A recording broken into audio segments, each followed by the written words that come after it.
নমস্কার বন্ধুরা, আমার চ্যানেলে আপনাদের সবাইকে অনেক অনেক স্বাগত জানাই। আজকে আমি ট্যাংরা মাছ আর সবজি দিয়ে একটি রান্না করে দেখাবো। এই রান্নাটিতে আমি খুবই কম মশলা ব্যবহার করেছি। তো চলুন দেখে নেওয়া যাক আমি কিভাবে রান্নাটি করছি। আর ভালো লাগলে একটি লাইক করে দেবেন। ট্যাংরা মাছগুলিকে কেটে খুব ভালো করে ধুয়ে নিয়েছি। এখন এর মধ্যে দিয়ে দিচ্ছি পরিমাণ মতো লবণ আর হলুদ আর অল্প একটু সর্ষের তেল। কাঁচা সর্ষের তেল দিয়ে আমি মেখে কিছুক্ষণের জন্য রেখে দেব। আর এদিকে কড়াই বসিয়ে দিয়েছি, কড়াইয়ে দিয়ে দিলাম তেল। তেল গরম হলে এর মধ্যে এখন মাছগুলি দিয়ে দিব। মাছগুলি দিয়ে ভালো করে ভেজে নেব।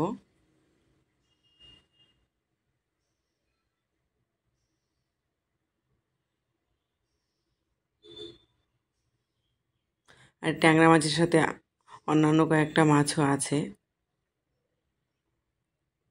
এক পাশ হয়ে গেছে, উল্টে দিলাম। এরকম করে আমি মাছগুলিকে খুব ভালো করে কড়া করে ভেজে নিয়েছি। যেহেতু বর্ষাকালের মাছ। সবজির মধ্যে নিয়েছি বেগুন, লম্বা করে এরকম করে কেটে নিয়েছি। কোয়াশ নিয়েছি, আলু একটা, সবগুলো একই রকম সাইজ করে কেটে নিয়েছি। আর আদা আর লঙ্কাটাকে আমি বেটে নেব, শিলনোড়ায় বেটে নেব আমি। দিয়ে কড়াই যে তেল ছিল, মাছ ভাজির তেল, ওই তেলেই আমি আলুগুলোকে দিয়ে দিলাম। আলু দিয়ে এর মধ্যে অল্প একটু লবণ দিয়ে দেবো। অল্প একটু লবণ দিয়ে দিলাম।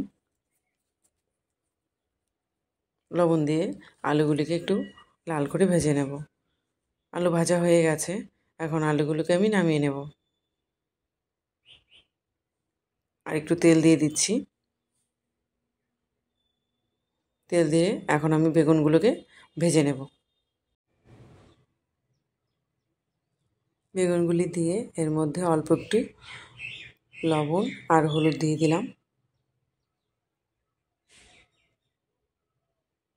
হলুদ দিয়ে এগুলিকে লাল করে ভাজবো। সুন্দর করে ভেজে নামিয়ে নিলাম।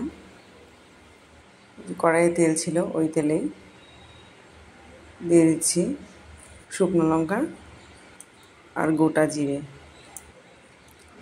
ফোড়নটা একটু ফুটে উঠলে এর মধ্যে কোয়াশগুলি দিয়ে দেব।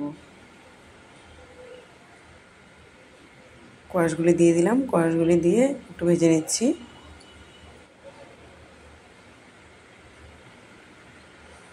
এখন এর মধ্যে ভেজে রাখা আলুগুলি দিয়ে দিলাম। আলুগুলি দিয়ে একটু নেড়ে চেড়ে জলটা শুকিয়ে নিলাম। এখন এর মধ্যে অ্যাড করছি কাঁচা লঙ্কা আর আদা বাটা। একটু মিশিয়ে নিয়ে এর মধ্যে পরিমাণ মতো লবণ আর হলুদ দিয়ে দিলাম। বাটিটা ধুয়ে একটু জল দিয়ে দিব।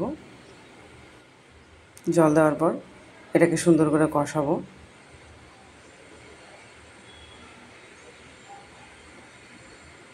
আমি নেড়ে চেড়ে জলটা শুকিয়ে নিয়েছি। এখন এর মধ্যে অ্যাড করলাম হাফ চামচ শুকনো লঙ্কার গুঁড়ো। লঙ্কার গুঁড়োটা দেওয়ার পর আবারও কষাবো। খুব সুন্দর করে কষিয়ে নিয়েছি। মশলা থেকে যে দেখুন তেল ছাড়তে শুরু করেছে। এখন এর মধ্যে পরিমাণ মতো ঝোল দিয়ে দিলাম। বেশি ঝোল করব না।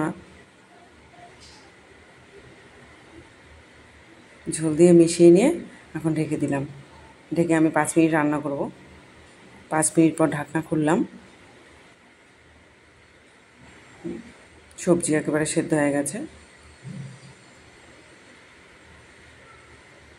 এখন এর মধ্যে ভেজে রাখা বেগুন আর মাছ দিয়ে দিলাম। মাছ দিয়ে এটাকে মিশিয়ে নেব। বেগুন আপনারা শেষেই দিবেন মাছের সাথে, কেননা বেগুনগুলি যেহেতু লবণ দিয়ে ভেজেছি সেহেতু বেগুনগুলি একেবারেই সেদ্ধ হয়ে গেছে। আগে দিলে বেগুনগুলি একেবারে গলে যাবে। আর 1 মিনিট মতো ফুটিয়ে নিচ্ছি। এখন ছোটো চামচের 2 চামচ আমি জিরে গুঁড়ো দিয়ে দিলাম। জিরে গুঁড়োটা দিয়ে খুব ভালো করে মিশিয়ে নিচ্ছি তরকারির সাথে। মিশিয়ে নিলে একদম রেডি আমাদের ট্যাংরা মাছ দিয়ে সবজি দিয়ে তরকারি। দেখুন কেমন হয়েছে। আপনারা এইভাবে রান্না করে খেয়ে তারপরে বলবেন।